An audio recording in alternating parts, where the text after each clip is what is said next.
হাতে সাপ, চোখে চশমা, এটা দেখে বলতেই হয় এদের অনেক বড় হেডা। এরা পিছন টেনে বের করে আনে মাছ, আর আমরা দেখে বলি ওরে সর্বনাশ।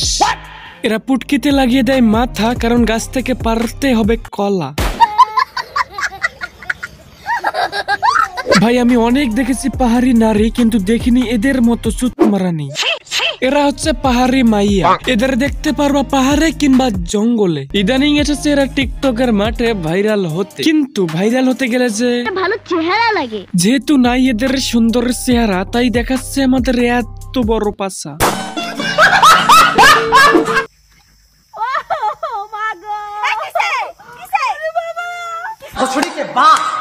ভাই আমরা মাছ ধরি জাল দিয়ে, আর এরা মাছ ধরে পাছা উদলে। তো ভাই ব্রাদার, ভিডিওটি এই পর্যন্তই। আর আমার শরীরটা ভালো নাই, তো তাই ভিডিওটা ভালো মতো করতে পারলাম না। দেখা হচ্ছে পরবর্তী ভিডিওতে। আর হ্যাঁ, সাবস্ক্রাইবটা করে রাখবেন ভাইয়া, প্লিজ সাবস্ক্রাইব মি।